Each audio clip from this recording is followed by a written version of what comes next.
بسم الله الرحمن الرحيم. الحمد لله الذي أنزل على عبده الكتاب ولم يجعل له عوجا قيما لينذر بأسا شديدا من لدنه ويبشر المؤمنين الذين يعملون الصالحات أن لهم أجرا حسنا ماكثين فيه أبدا وينذر الذين قالوا اتخذ الله ولدا ما لهم به من علم ولا لآبائهم كبرت كلمة تخرج من أفواههم إن يقولون إلا كذبا فلعلك باخع نفسك على آثارهم إن لم يؤمنوا بهذا الحديث أسفا إنا جعلنا ما على الأرض زينة لها لنبلوهم أيهم أحسن عملا وإنا لجاعلون ما عليها صعيدا جرزا أم حسبت أن أصحاب الكهف والرقيم كانوا من آياتنا عجبا إذ أوى الفتية إلى الكهف فقالوا ربنا آتنا من لدنك رحمة وهيئ لنا من أمرنا رشدا فضربنا على آذانهم في الكهف سنين عددا ثم بعثناهم لنعلم أي الحزبين أحصى لما لبثوا أمدا نحن نقص عليك نبأهم بالحق إنهم فتية آمنوا بربهم وزدناهم هدى وربطنا على قلوبهم إذ قاموا فقالوا ربنا رب السماوات والأرض لن ندعو من دونه إلها لقد قلنا إذا شططا هؤلاء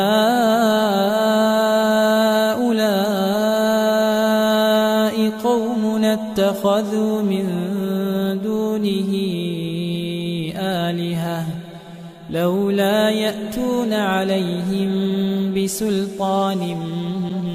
بين فمن أظلم ممن افترى على الله كذبا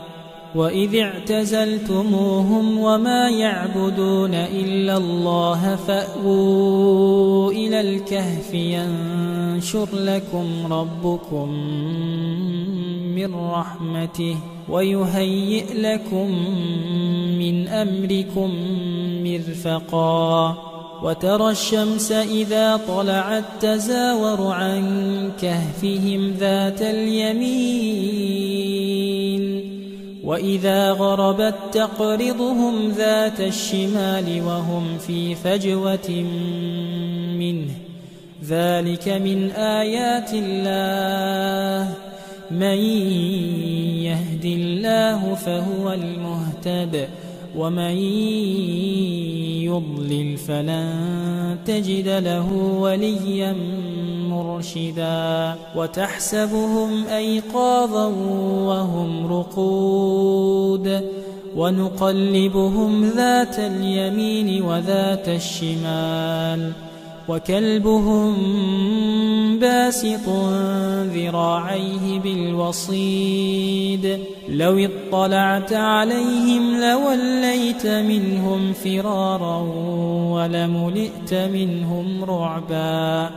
وكذلك بعثناهم ليتساءلوا بينهم قال قائل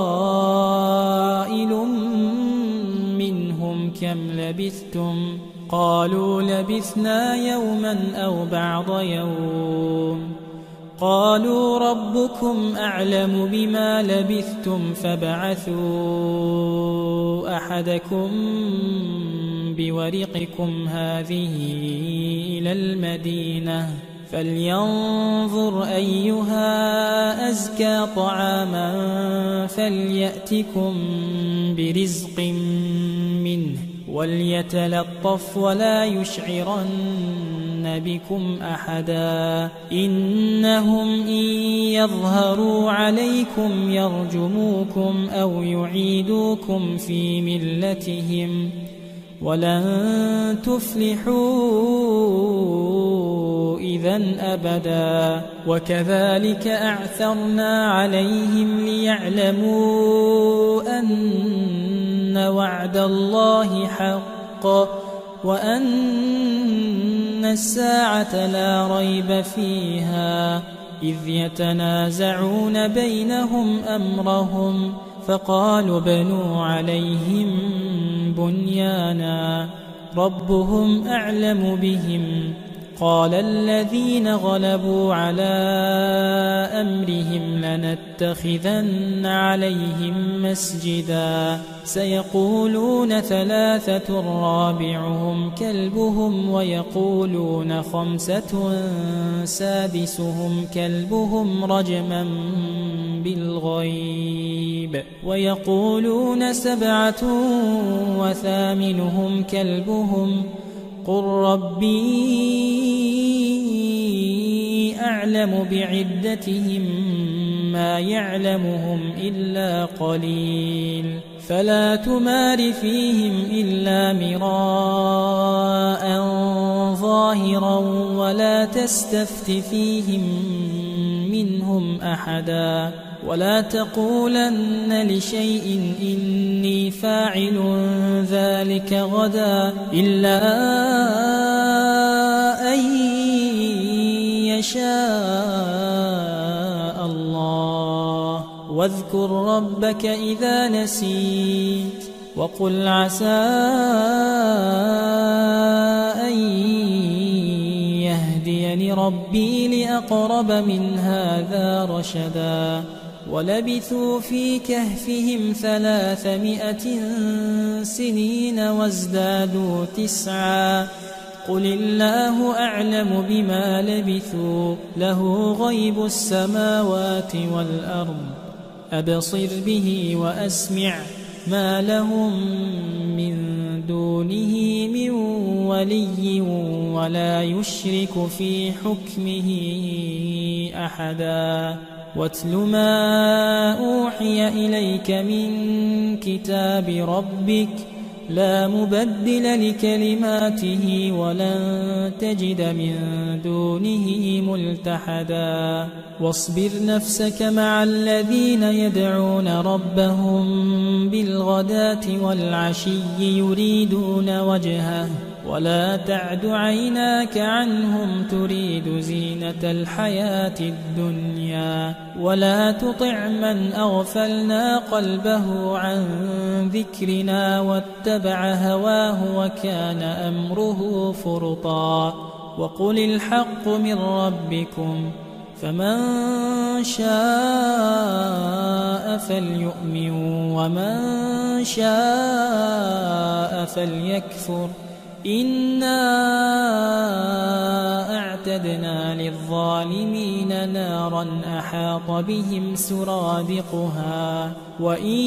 يستغيثوا يغاثوا بماء كالمهل يشوي الوجوه بئس الشراب وساءت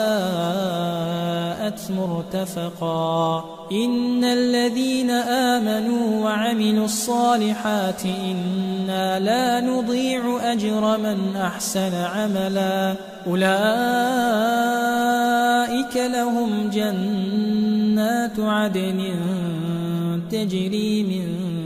تحتهم الأنهار يحلون فيها من أساور من ذهب ويلبسون ثيابا خضرا من سندس وإستبرق متكئين فيها على الأرائك نعم الثواب وحسنت مرتفقا واضرب لهم مثل الرجلين جعلنا لأحدهما جنتين من أعناب وحففناهما بنخل وجعلنا بينهما زرعا كلتا الجنتين آتت أكلها ولم تظلم منه شيئا وفجرنا خلالهما نهرا وكان له ثمر فقال لصاحبه وهو يحاوره أنا أكثر منك مالا وأعز نفرا ودخل جنته وهو ظالم لنفسه قال ما أظن أن تبيد هذه أبدا وما أظن الساعة قائمة ولئن رددت إلى ربي لأجدن خيرا منها منقلبا قال له صاحبه وهو يحاوره أكفرت بالذي خلقك من تراب ثم من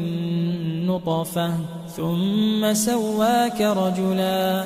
لكن هو الله ربي ولا أشرك بربي أحدا ولولا إذ دخلت جنتك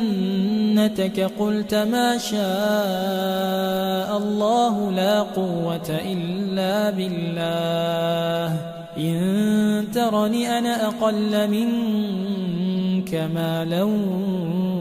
وولدا فعسى ربي أن يؤتيني خيرا من جنتك ويرسل عليها حسبانا من السماء فتصبح صعيدا زلقا أو يصبح ماؤها غورا فلن تستطيع له طلبا وأحيط بثمره فأصبح يقلب كفيه على ما أنفق فيها وهي خاوية على عروشها ويقول يا ليتني لم أشرك بربي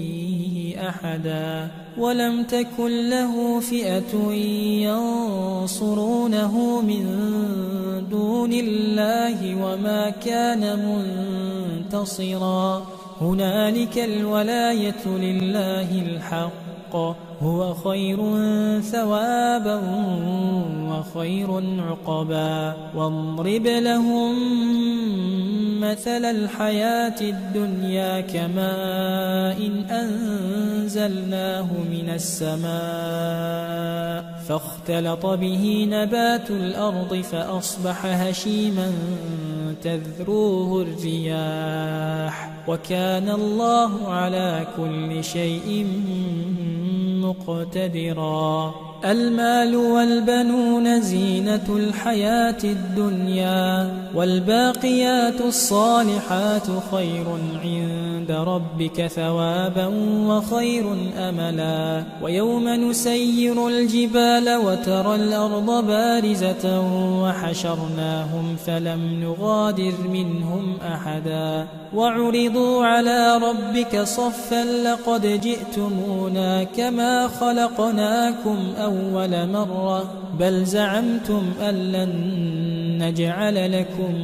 موعدا ووضع الكتاب فترى المجرمين مشفقين مما فيه ويقولون يا ويلتنا ما لهذا الكتاب لا يغادر صغيرة ولا كبيرة إلا أحصاها ووجدوا ما عملوا حاضرا ولا يظلم ربك أحدا وإذ قلنا للملائكة اسجدوا لآدم فسجدوا إلا إبليس كان من الجن ففسق عن أمر ربه أفتتخذونه وذريته أولياء من دوني وهم لكم عدو بئس للظالمين بدلا ما أشهدتهم خلق السماوات والأرض ولا خلق أنفسهم وما كنت متخذ المضلين عضدا ويوم يقول نادوا شركائي الذين زعمتم فدعوهم فلم يستجيبوا لهم وجعلنا بينهم موبقا ورأى المجرمون النار فظنوا أنهم مواقعها ولم يجدوا عنها مصرفا ولقد صرفنا في هذا القرآن للناس من كل مثل وكان الإنسان أكثر شيء جدلا وما منع الناس أن يؤمنوا إذ جاءهم الهدى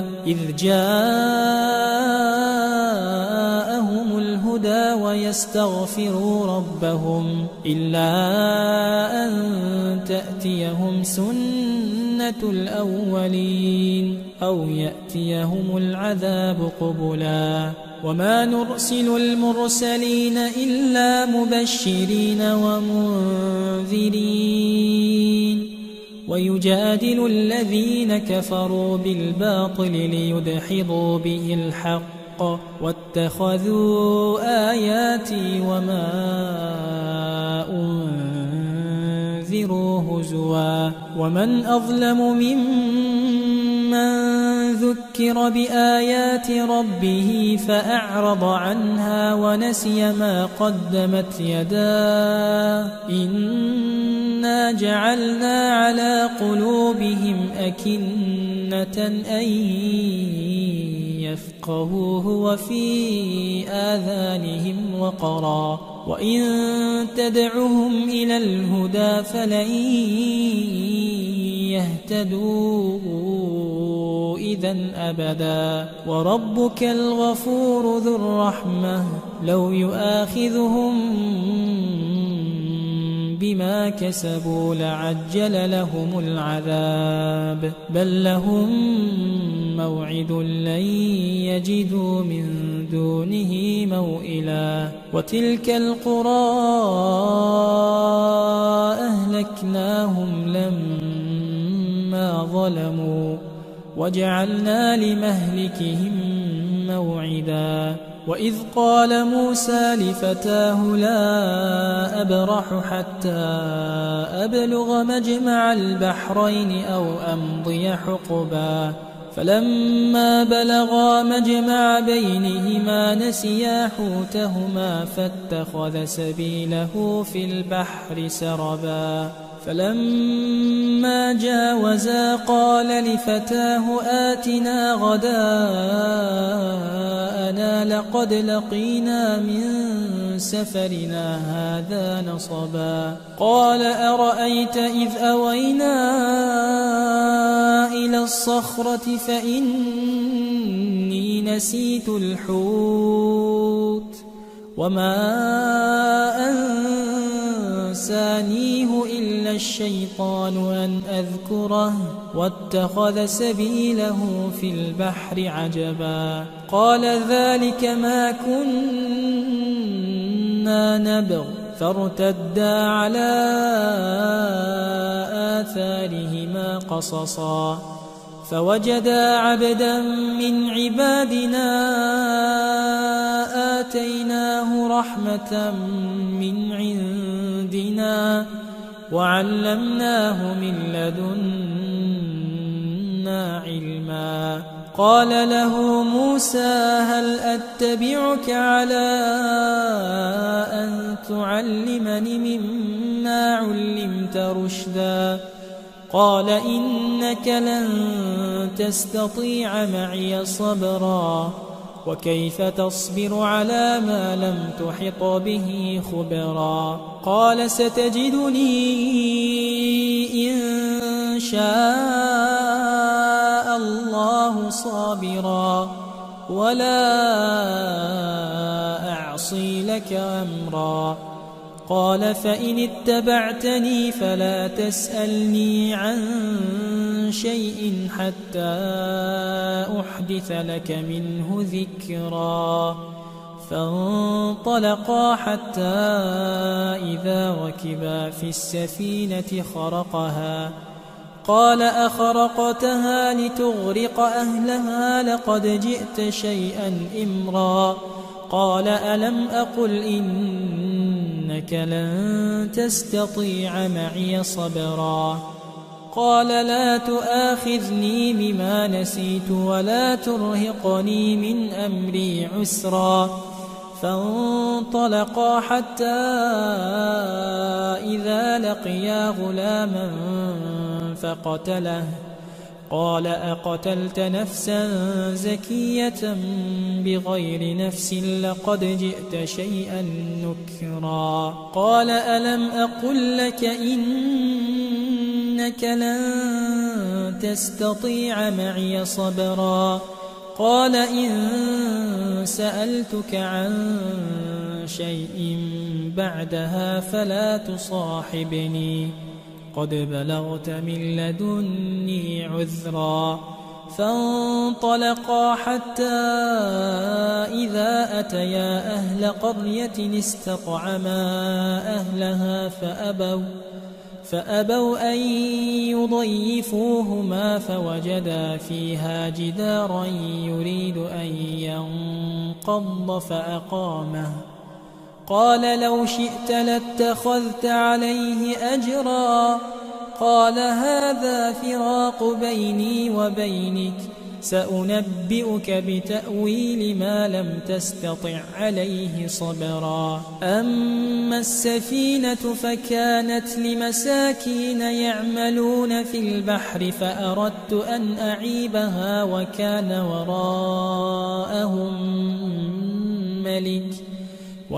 وراءهم ملك يأخذ كل سفينة غصبا وأما الغلام فكان أبواه مؤمنين فخشينا أن يرهقهما طغيانا وكفرا فأردنا أن يبدلهما ربهما خيرا منه زكاة وأقرب رحما وأما الجدار فكان لغلامين يتيمين في المدينة وكان تحته كنز لهما وكان أبوهما صالحا فأراد ربك أن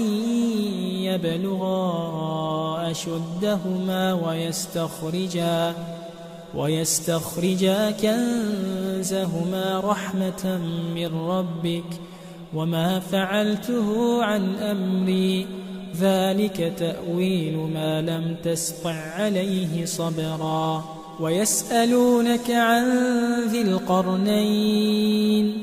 قل سأتلو عليكم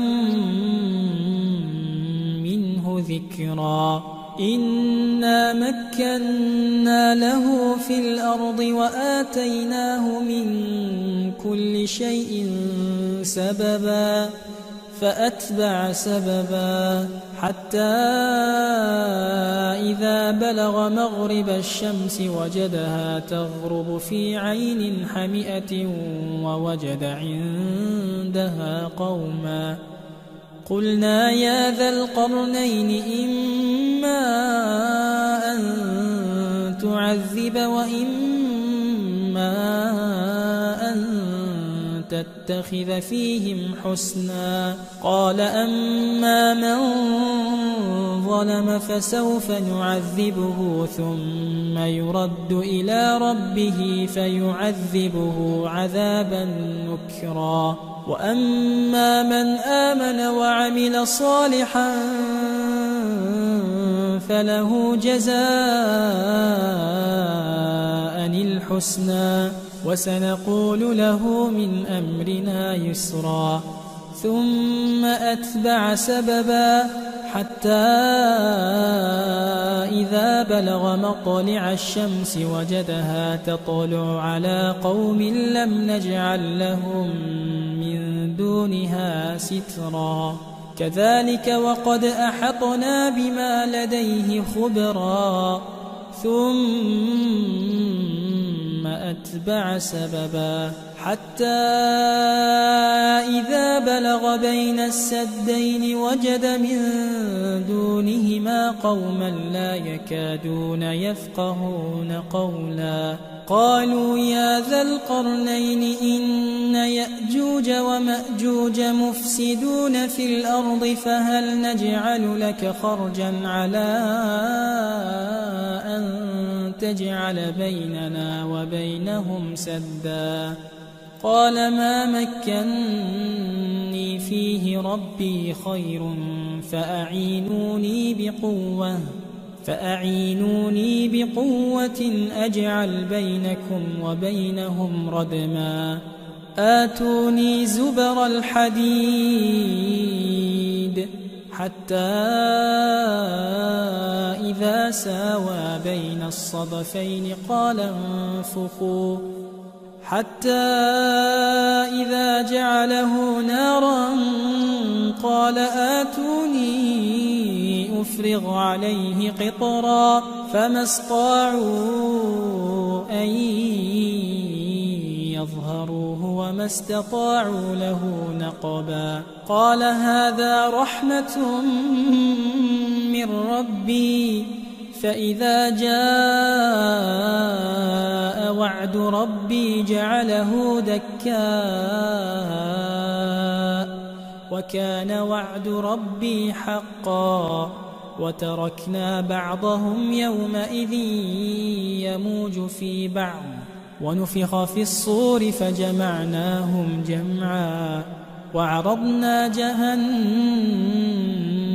يومئذ للكافرين عرضا الذين كانت أعينهم في غطاء عن ذكري وكانوا لا يستطيعون سمعا أفحسب الذين كفروا أن يتخذوا عبادي من دوني أولياء إنا أعتدنا جهنم للكافرين نزلا قل هل ننبئكم بالأخسرين أعمالا الذين ضل سعيهم في الحياة الدنيا وهم يحسبون أنهم يحسنون صنعا أولئك الذين كفروا بآيات ربهم ولقائه فحبطت أعمالهم فلا نقيم لهم يوم القيامة وزنا ذلك جزاؤهم جهنم بما كفروا واتخذوا آياتي ورسلي هزوا إن الذين آمنوا وعملوا الصالحات كانت لهم جنات الفردوس نزلا خالدين فيها لا يبغون عنها حولا قل لو كان البحر مدادا لكلمات ربي لنفد البحر قبل أن تنفد كلمات ربي ولو جئنا بمثله مددا قل إنما أنا بشر مثلكم يوحى إلي أنما إلهكم إله واحد فمن كان يرجو لقاء ربه فليعمل عملا